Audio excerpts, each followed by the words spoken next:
যে খবরের দিকে এবার নজর রাখবো, এসি চালিয়ে লুট, মিষ্টি খেয়ে টাকা নিয়ে গয়না নিয়ে চম্পট।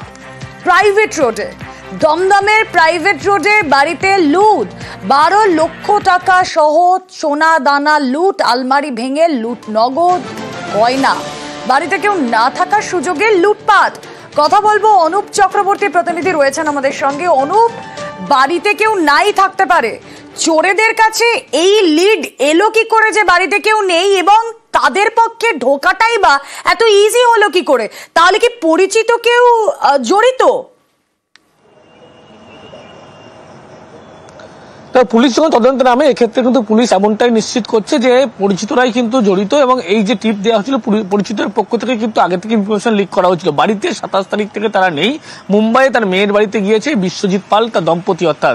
এবং এই যে ঘটনা, পরবর্তী সময় তার শাশুড়িকে গোটা বিষয়টি একেবারে দেখার জন্য বাড়ির দেখভালের দায়িত্ব দেওয়া হয়েছিল। এবং গতকাল সন্ধ্যার পরবর্তী ক্ষেত্রে যখন এই বাড়িতে যায় দেখভালের জন্য, দেখা যায় ঘরের মধ্যে সমস্ত জিনিসপত্র লন্ডভন্ড করা রয়েছে।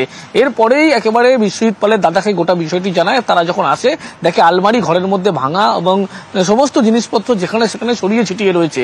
এরপরে নাগরবাজার থানাকে যখন পুলিশ খবর দেয়, পুলিশ সেখানে পৌঁছানোর পরে সিসিটিভি ফুটেজ পুলিশ সংগ্রহ করে, এবং সেখানে পরিবারের পক্ষ থেকে বলা হচ্ছে এমনটা যে চোরের দল যারা চুরি করতে এসেছিল 4 জন, তারা দুটো ঘরে কিন্তু এসি চালিয়ে 2.5 ঘন্টার বেশি ধরে গোটাই অপারেশন করে, এবং তার পরবর্তী ক্ষেত্রে চুরির পরবর্তী ক্ষেত্রে ফ্রিজে থাকা মিষ্টি, সেই মিষ্টি খেয়ে তারা কিন্তু সেখান থেকে সিঁড়ি থেকে নেমে চম্পট দেয়। এই যে গোটা ঘটনা, সেই ঘটনায় পুলিশের কাছে অভিযোগ দায়ের হওয়ার 24 ঘন্টা কেটে গেল, নাগরবাজার থানার পুলিশ কিন্তু এখনো কাউকে গ্রেপ্তার করতে পারেনি। ফুটেজ থেকে শুধুমাত্র শনাক্তকরণের কাজ করছে। পুলিশ এটা জানতে পেরেছে পরিচিতরাই কিন্তু এই ঘটনার সঙ্গে সমস্ত ইনফরমেশন দিয়েছিল, সেই অনুযায়ী এই চুরির ঘটনা ঘটেছে। বেশ 10-12 লাখ টাকা তো আমার গেছে এখান থেকে, আর আপনার সোনা দানা গেছে প্রায় 300-400 গ্রাম।